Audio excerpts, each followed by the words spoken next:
Some players you might want to avoid, according to Heath Cummings, right now on Fantasy Football Today in 5. I'm Adam Azer. Here's Heath with some post-NFL draft busts. I don't know if much has changed since the NFL draft in terms of these players, but it's an updated list. And Heath, who do you want to kick it off with?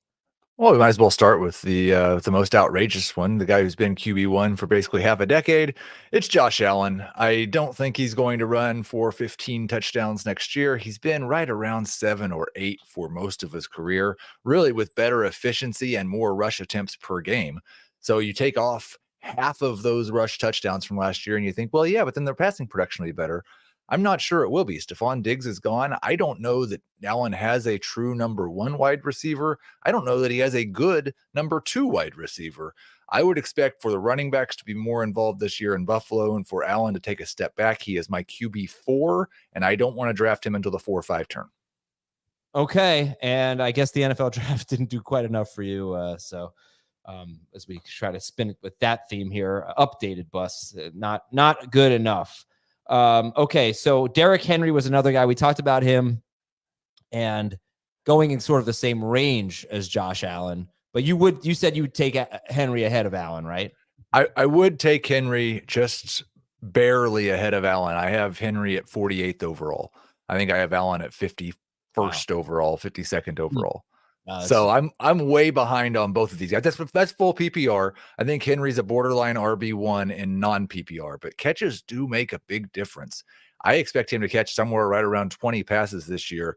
I do expect him to take a pretty big step back in terms of rush attempts per game. That's partially because Lamar Jackson runs the ball 8 to 10 times per game. That's partially because I expect Keaton Mitchell and Justice Hill to combine for 8 to 10 rush attempts per game. And I don't know that people should sleep on the idea that the Baltimore Ravens might do with Henry similar to what the Chiefs did with Travis Kelce last year and just make sure he's healthy for the playoffs. Yeah, and Baltimore is replacing 3 starters on their offensive line. And nobody's talking about that. I'm with you. I mean, I don't know about 48th, but I'm glad that someone else is seeing the downside in Derrick Henry. You and me. It's just rose-colored glasses there for that camp.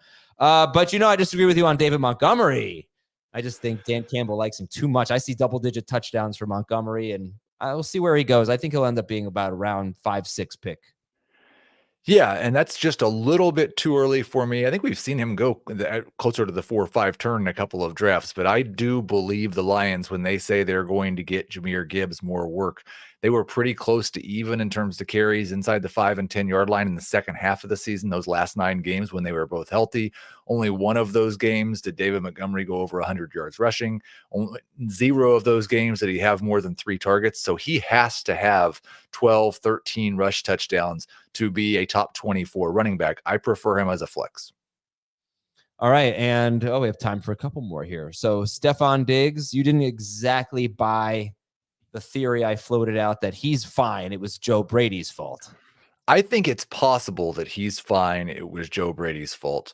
But I also think that when you're talking about a 30-year-old wide receiver that was just the worst he's been in the past 5 years in yards per target, yards per catch, and yards per game, you need to at least consider the possibility that he's not the same guy that he was. Now he's changing teams late in his career and going to a team with 2 what I believe are ascendant stars in Nico Collins and Tank Dell being one of CJ Stroud's favorite players in all of the NFL.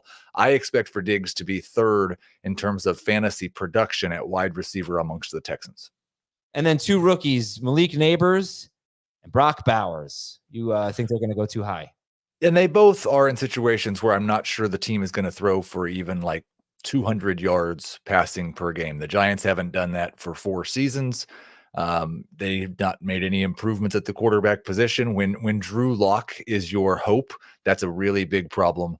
I think you could expect Neighbors, if he's awesome, to be in that 25 to 30% of the team's receiving production. And based on what the Giants offense has been the last 4 seasons, that's not a 1,000-yard wide receiver. He's not a top 40 wide receiver for me.